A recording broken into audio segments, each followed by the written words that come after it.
저는 미국 캘리포니아 로스앤젤레스에 사는 리나 박입니다. 정확히는 박리나죠. 아버지는 미국인이고 어머니는 한국계 미국인이에요. 어릴 때부터 저희 집에서는 할머니가 한국말로 이야기해 주시는 옛날 이야기를 들으며 자랐습니다. 리나야, 할머니가 어렸을 때 말이지. 한국에서는 약속을 지키는 것이 사람의 가장 큰 덕목이었단다. 할머니는 늘 그런 말씀을 하셨어요. 저는 그때만 해도 그냥 할머니의 잔소리려니 생각했죠. 하지만 지금 돌이켜보면 그 말씀이 제 인생의 나침반이 되었다는 걸 알 수 있습니다. 12살 때부터 배구를 시작했어요. 처음에는 그냥 키가 크다는 이유로 시작한 운동이었는데 점점 재미를 느끼게 되었죠. 특히 스파이크를 할 때 느끼는 그 짜릿함은 말로 표현할 수 없었어요. 공이 제 손에서 떠나 상대방 코트에 꽂히는 순간 마치 세상을 다 가진 기분이었습니다. 중학교 시절부터 주목받기 시작했습니다. 코치들은 저를 보고 천재적인 공격력을 가진 선수라고 말했죠. 그때는 정말 자신만만했어요. 세상 무서울 게 없었습니다. 매일매일 훈련하면서 더 강해지고 있다는 걸 느낄 수 있었거든요. 고등학교에 입학하면서 정말 본격적으로 배구에 매진했습니다. 아침 6시부터 밤 9시까지 체육관에서 살다시피 했어요. 땀으로 범벅이 된 유니폼을 갈아입는 것도 하루에 3번은 기본이었죠. 리나는 정말 특별해. 이런 파워를 가진 선수를 본 적이 없어. 코치 존슨의 말이었어요. 저는 그 말을 들을 때마다 가슴이 뛰었습니다. 정말 제가 특별한 선수가 될 수 있다는 희망이 생겼거든요. 그런데 그때 할머니가 갑자기 아프셨어요. 병원에 입원하시게 되었죠. 저는 매일 병원에 찾아가서 할머니 옆에 앉아 있었습니다. 리나야, 할머니가 못다한 이야기가 있어. 내가 배구를 하는 모습을 보면 할머니 고향 생각이 나. 한국 사람들도 내처럼 끈기 있고 열정적이거든. 언젠가 기회가 되면 한국에 가보렴. 내 뿌리를 알아야 해. 저는 그때 할머니가 왜 그런 말씀을 하시는지 이해할 수 없었어요. 하지만 지금은 알 것 같습니다. 할머니는 제게 무언가 큰 시련이 올 것을 미리 아셨던 게 아닐까요? 저는 고등학교 3학년이 되면서 정말 눈부신 성과를 거두기 시작했습니다. 주 대표팀에 선발되었고 전국 대회에서도 최우수 선수상을 받았어요. 스카우터들이 저를 보러 경기장에 몰려들었죠. 그때만 해도 세상이 제 발밑에 있는 것 같았습니다. 리나, 스탠포드 대학교에서 전액 장학금을 제안했어. 네브래스카 대학교도 마찬가지고. 에이전트 마크가 흥분해서 말했어요. 저는 그 소식을 들으면서도 어딘가 허전한 기분이었습니다. 할머니가 돌아가신 지 벌써 반년이 지났는데 이런 좋은 소식을 할머니께 들려드릴 수 없다는 게 아쉬웠거든요. 그래도 저는 최선을 다했습니다. 매일 새벽 5시에 일어나서 러닝을 하고 웨이트 트레이닝을 했어요. 스파이크 연습만 하루에 500개씩 했죠. 손목이 붓고 어깨가 아파도 참았습니다. 꿈을 이루기 위해서라면 그 정도 고통은 감수할 수 있다고 생각했거든요. 드디어 미국 주니어 대표팀에 발탁되었습니다. 코치 윌리엄스가 저를 보더니 말했어요. 리나, 내가 우리 팀의 에이스야. 내 공격력이면 세계 무대에서도 충분히 통할 거야. 정말 꿈만 같았습니다. 어릴 때부터 꿈꿔왔던 순간이었거든요. 대표팀 유니폼을 처음 입었을 때의 그 떨림은 지금도 생생해요. 거울 앞에 서서 한참을 바라봤습니다. 정말 제가 미국 대표가 된 건지 믿어지지 않았어요. 첫 번째 국제대회는 멕시코에서 열렸습니다. 상대팀 선수들이 저를 보는 눈빛이 예사롭지 않더라고요. 아무래도 제 공격력에 대한 소문이 이미 퍼져 있었나 봅니다. 경기가 시작되었어요. 첫 번째 공격 기회가 왔을 때 저는 온 힘을 다해 스파이크를 날렸습니다. 공이 상대방 코트에 꽂히는 순간 관중석에서 터져나오는 함성 소리가 들렸어요. 그 순간 저는 정말 살아있다는 걸 느꼈습니다. 하지만 그때는 몰랐어요. 이 모든 영광이 얼마나 빨리 사라질 수 있는지를요. 성공의 정점에서 추락하는 것이 얼마나 무서운 일인지도 모르고 있었습니다. 매일매일 더 강해지고 있다고 생각했는데 사실은 제 몸이 조금씩 한계에 다다르고 있었던 거죠. 리나야, 할머니가 하늘에서 보고 계실 거야. 정말 자랑스럽겠어. 어머니의 말씀을 들으면서 눈시울이 붉어졌습니다. 정말 할머니께서 보고 계신다면 얼마나 기뻐하셨을까요? 저는 대표팀에서 점점 더 중요한 역할을 맡게 되었습니다. 주전 오포직 공격수로 자리를 잡았고 팀의 주요 득점원이 되었어요. 하루의 연습량도 더욱 늘어났죠. 아침 6시부터 밤 10시까지 체육관에서 보내는 시간이 일상이 되었습니다. 코치들은 저에게 더 많은 것을 요구했고 저도 그 기대에 부응하려고 무리를 했던 것 같습니다. 그런데 그때부터 어깨에서 이상한 신호가 오기 시작했어요. 처음에는 가벼운 통증이었습니다. 스파이크를 한 번 할 때마다 어깨 깊숙한 곳에서 찌릿한 느낌이 들었거든요. 하지만 저는 그냥 근육통이겠거니 생각하고 넘어갔습니다. 선수라면 당연히 감수해야 할 통증이라고 여겼어요. 훈련량은 더욱 늘어났습니다. 스파이크 연습만 하루에 700개씩 했어요. 웨이트 트레이닝도 강도를 높였죠. 코치 윌리엄스는 계속 더 강하게, 더 빠르게를 요구했습니다. 저는 그 모든 요구를 받아들였어요. 꿈을 이루기 위해서라면 그 정도 고통은 감수할 수 있다고 생각했거든요. 리나, 어깨 괜찮아? 표정이 좀 이상한데. 팀 동료 제시카가 걱정스럽게 물어봤어요. 저는 괜찮다고 대답했지만 사실은 점점 통증이 심해지고 있었습니다.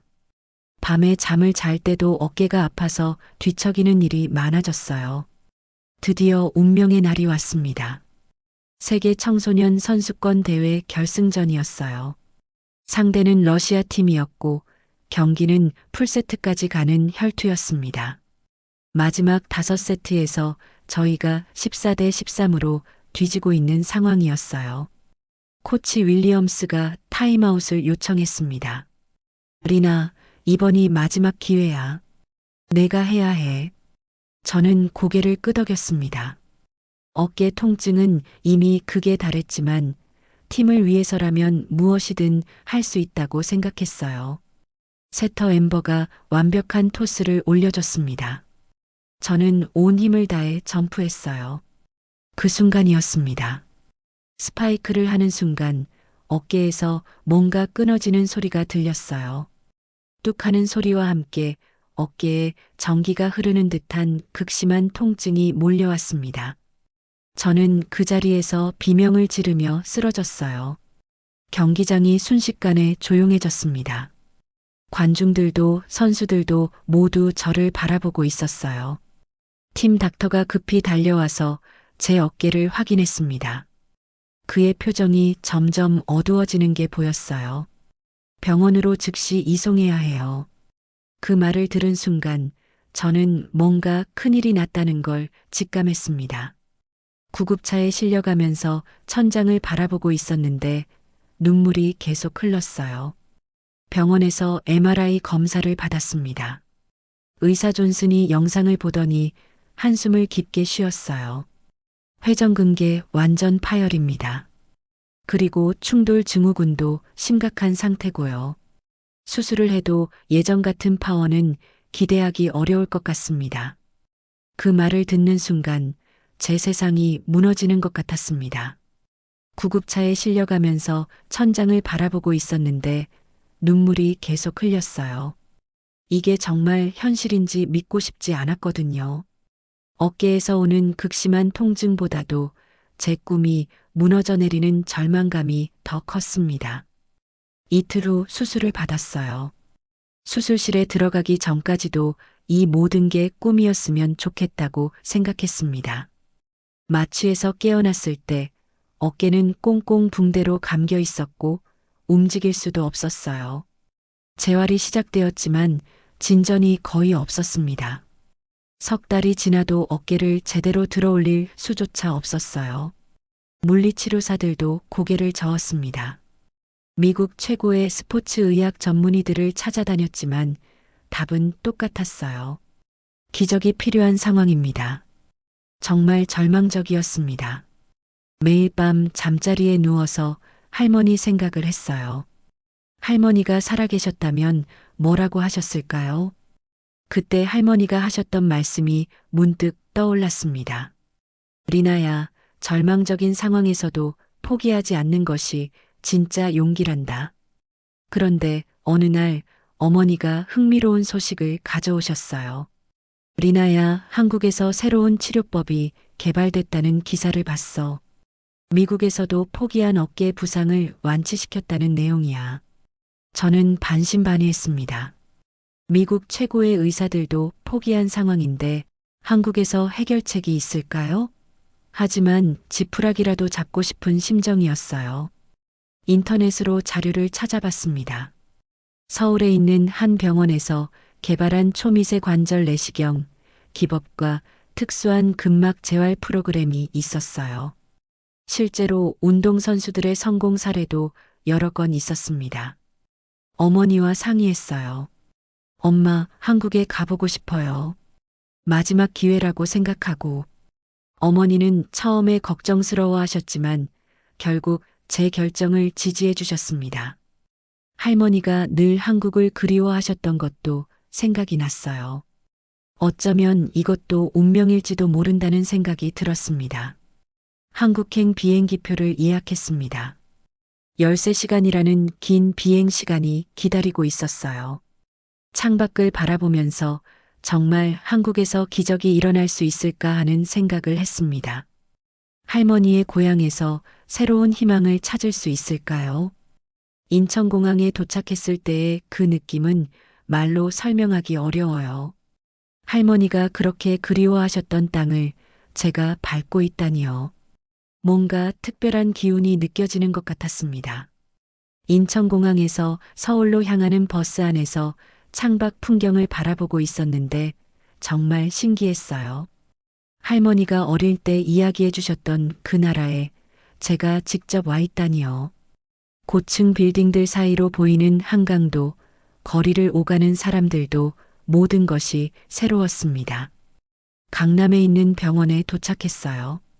김 교수님이 저를 맞아주셨습니다. 생각보다 젊으셨고 영어도 정말 유창하셨어요. 미국에서 포기했다고 들었습니다. 하지만 한국 의료진은 다릅니다. 당신의 어깨 다시 쓸 수 있게 만들어드리죠. 그 말을 들었을 때 오랜만에 희망이라는 감정을 느꼈습니다. 김 교수님의 눈빛에서 확신이 느껴졌거든요. 미국의 의사들과는 뭔가 달랐어요. 정밀 검사가 시작되었습니다. 한국의 의료 장비들은 미국에서 본 것보다 훨씬 정교해 보였어요. 3차원 영상으로 제 어깨를 분석하더니 김 교수님이 말씀하셨습니다. 파열 부위가 복잡하지만 불가능하지 않습니다. 우리의 초미세 내시경 기법을 사용하면 충분히 복원 가능해요. 수술은 6시간 동안 진행되었습니다. 깨어났을 때 김 교수님이 웃으며 말씀하셨어요. 성공했습니다. 예상보다도 훨씬 잘 됐어요. 하지만 진짜 시작은 재활이었습니다. 한국의 재활 프로그램은 정말 체계적이었어요. 매일 아침 7시부터 밤 9시까지 빡빡한 스케줄이었습니다. 처음에는 손가락 하나 움직이는 것도 힘들었어요. 재활치료사 박 선생님은 정말 엄격하셨습니다. 아픔을 참아야 해요. 고통 없이는 회복도 없습니다. 매일매일이 고행의 연속이었어요. 전기 자극 치료, 수중 운동, 도수 치료까지 온갖 치료를 다 받았습니다. 특히 한국 전통 치료법인 침술과 추나 요법도 병행했어요. 처음에는 반신반의했는데 효과가 놀라웠습니다. 한 달이 지났을 때 어깨를 수평으로 들어 올릴 수 있게 되었어요. 두 달째에는 머리 위로 팔을 올릴 수 있었죠. 석 달째가 되었을 때 드디어 가벼운 공을 던질 수 있게 되었습니다. 그 순간을 평생 잊지 못할 거예요. 하지만 예전 같은 강한 스파이크는 불가능했어요. 파워는 확실히 줄어들었습니다. 처음에는 좌절했지만 재활치료사 박 선생님이 말씀해 주셨어요. 힘이 약해진 대신 다른 능력을 키우세요. 정확성, 타이밍, 전술적 사고력 말이에요. 그 말이 제 인생의 전환점이 되었습니다. 예전에는 오직 파워에만 의존했었는데 이제는 머리를 써서 배구를 해야 한다는 걸 깨달았어요. 넉 달째부터는 본격적인 배구 훈련을 시작했습니다. 한국의 실업팀 코치님들이 도와주셨어요. 처음에는 스파이크 속도가 예전의 3분의 2 정도밖에 안 났어요. 하지만 코스는 더 정교해졌고 블로킹을 피하는 기술도 늘었습니다. 5달이 지났을 때 김 교수님이 마지막 검진을 해주셨습니다. 완벽하게 회복되었습니다. 이제 어디서든 배구를 할 수 있어요. 완치 판정을 받고 나서 저는 심각한 고민에 빠졌습니다. 미국으로 돌아가서 다시 시작할 것인가 아니면 한국에 남을 것인가. 매일 밤 잠자리에서 이 문제를 놓고 고민했어요. 미국에서는 이미 제가 부상으로 은퇴한 선수라고 알려져 있었거든요. 그런데 한국에서 지내면서 뭔가 특별한 감정을 느끼고 있었습니다. 할머니의 고향이라는 이유도 있었지만 사람들의 따뜻함과 끈기, 그리고 포기하지 않는 정신이 저와 잘 맞는다는 생각이 들었어요. 김 교수님과 상담을 했습니다. 한국에서 배구를 계속해보는 건 어떨까요? 우리나라 프로리그도 수준이 높거든요. 그 제안을 들었을 때 가슴이 뛰기 시작했어요. 정말 새로운 시작일 수도 있겠다는 생각이 들었습니다. 한국어도 어느 정도 늘었고 한국 문화에도 많이 적응했거든요. 어머니와 긴 통화를 했어요. 엄마, 한국에서 배구를 해보고 싶어요. 할머니도 기뻐하실 것 같고요. 어머니는 처음에 걱정하셨지만 결국 제 결정을 존중해 주셨습니다. 드디어 한국 프로리그 팀들에게 트라이아웃을 신청했습니다. 하지만 반응은 시원치 않았어요. 대부분의 팀에서 관심을 보이지 않았거든요. 그런데 한 팀에서 연락이 왔어요. 서울에 있는 중간 순위 팀이었습니다. 트라이아웃 날이 되었습니다. 체육관에 들어섰을 때 기자들이 몇 명 와 있더라고요. 아무래도 화제성 때문에 관심을 갖는 것 같았어요. 미국에서 온 선수가 파워도 없이 뭘 하겠다는 거야. 트라이아웃이 끝나고 감독님과 개별 면담을 했습니다. 솔직히 처음에는 기대하지 않았어요. 하지만 당신의 배구를 보니까 생각이 바뀌었습니다. 우리 팀에 꼭 필요한 선수예요. 그 말을 듣는 순간 정말 가슴이 벅찼어요. 미국에서 모든 걸 잃었다고 생각했는데 한국에서 새로운 기회를 얻게 된 거예요. 계약서에 사인을 했습니다. 정말 새로운 시작이었어요. 한국 프로리그에서의 첫 시즌이 시작되었습니다. 처음에는 언어와 전술 적응이 어려웠지만 점점 팀에 녹아들 수 있었어요. 리나 언니, 한국말 정말 많이 늘었어요. 막내 선수 지영이가 말해줬습니다. 첫 경기는 정말 떨렸어요. 관중들의 수군거림이 들렸지만 저는 오히려 더 집중했습니다. 첫 세트는 어려웠지만 두 번째 세트부터 전술을 바꿨어요. 블로커가 예상하지 못하는 각도로 공격했죠. 오, 저 선수 괜찮은데? 관중석 반응이 달라지기 시작했어요. 세 번째 세트에서 연속으로 4점을 따냈을 때부터 관중들이 제 이름을 외치기 시작했습니다. 리나, 리나. 한국에서 받는 응원은 정말 따뜻했어요. 시즌이 진행되면서 팬들이 늘어났고 특히 할머니께 인사드리는 세리머니가 인기였습니다. 드디어 플레이오프 진출이 확정되었어요. 경기 당일 체육관이 만원이었습니다. 리나, 파이팅! 그 순간 저는 더 이상 외국인이 아니라는 걸 느꼈어요. 경기는 풀세트까지 가는 접전이었습니다. 마지막 5세트에서 14대 13으로 뒤지는 상황. 마지막 공격 기회가 제게 왔어요.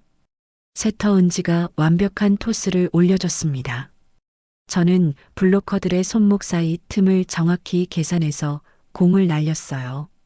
공이 블로커 손끝을 스치며 라인 안쪽에 꽂혔습니다. 경기장이 순식간에 폭발했어요. 관중들이 모두 일어서서 환호했고 많은 사람들이 울고 있었습니다. 저도 모르게 눈물이 났어요. 그 경기 후 제 인생은 완전히 달라졌습니다. 한국 배구계뿐만 아니라 일반 대중들에게도 많은 관심을 받기 시작했어요. 인터뷰 요청이 쏟아졌고 광고 제의도 들어왔습니다. 하지만 그 모든 것보다 더 중요한 건 팬들의 마음이었어요. 리나 언니 정말 우리나라 선수 같아요. 길에서 만난 어린 팬이 말해줬어요. 그 말을 들었을 때 가슴이 뭉클했습니다. 정말 한국 사람들이 저를 받아들여주고 있다는 걸 느꼈거든요. 매일 훈련을 마치고 집으로 돌아가는 길에 팬들이 기다리고 있었어요. 사인을 요청하고 응원 메시지를 전해주는 그들의 모습에서 진정한 사랑을 느꼈습니다. 시즌이 끝나고 나서 저는 중요한 결정을 내려야 했습니다. 미국으로 돌아갈 것인가 아니면 한국에 계속 남을 것인가. 며칠 동안 깊이 고민했어요. 한국에서의 삶이 너무 소중해졌거든요.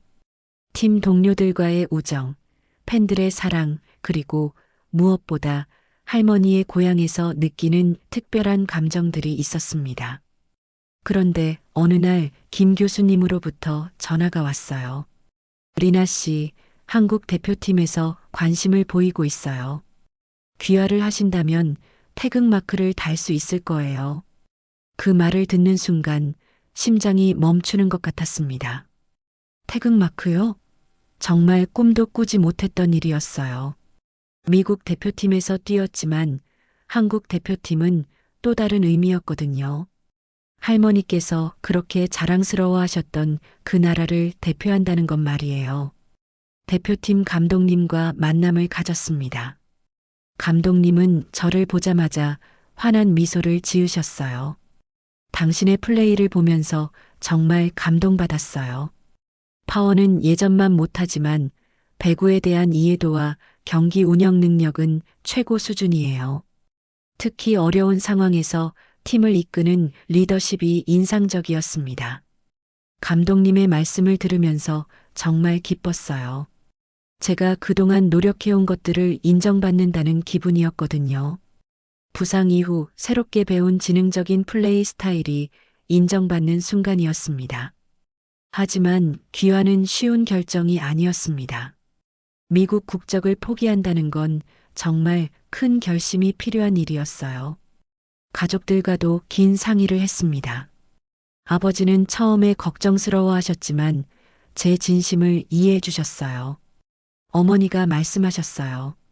리나야, 할머니가 그렇게 그리워하셨던 조국에서 내가 뛸 수 있다면 할머니가 얼마나 기뻐하실까. 할머니께서 하늘에서 보고 계실 거야. 그 말을 들으면서 결심이 섰습니다.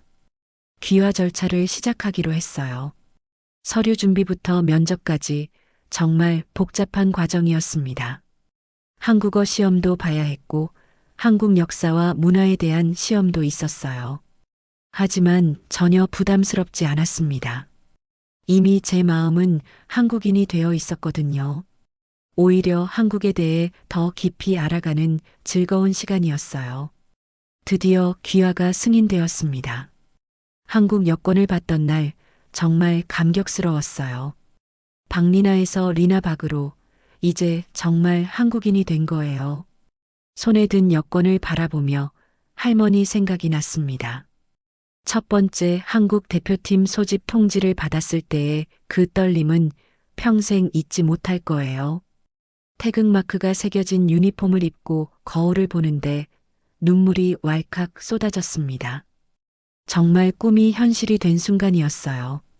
기자회견에서 질문을 받았어요. 왜 한국을 선택하셨나요? 저는 잠시 생각한 후에 대답했습니다. 미국에서 모든 의사가 포기했던 제 어깨를 한국이 다시 살려주었어요. 단순히 치료만 해준 게 아니라 제 인생 자체를 되돌려준 거예요. 그리고 할머니의 조국에서 뛸 수 있다는 것, 이보다 더 큰 영광은 없다고 생각해요. 그 말을 하면서 또 눈물이 났어요. 정말 진심이었거든요. 첫 번째 국가대표 경기는 일본과의 친선 경기였습니다. 태극마크를 달고 코트에 서는 순간 온몸에 전율이 흘렀어요. 관중석에서 들려오는 대한민국 구호 소리가 정말 감동적이었습니다. 경기가 시작되었어요. 첫 번째 공격 기회가 왔을 때 저는 하늘을 한번 바라봤습니다. 할머니께 인사드리는 의미였어요. 할머니, 저 해냈어요. 약속 지켰어요. 공이 상대방 코트에 꽂히는 순간 경기장이 떠나갈 듯한 함성으로 가득 찼습니다. 그 순간 저는 정말 행복했어요. 어깨 부상으로 절망에 빠졌던 그때를 생각하면 지금이 꿈만 같았거든요. 경기 후 인터뷰에서 기자가 물었어요. 앞으로의 목표는 무엇인가요? 저는 확신에 찬 목소리로 대답했습니다. 올림픽에서 태극마크를 달고 뛰는 것이 목표예요. 그리고 한국 배구 발전에 조금이라도 도움이 되고 싶어요. 이제 제 새로운 여정이 시작되었습니다.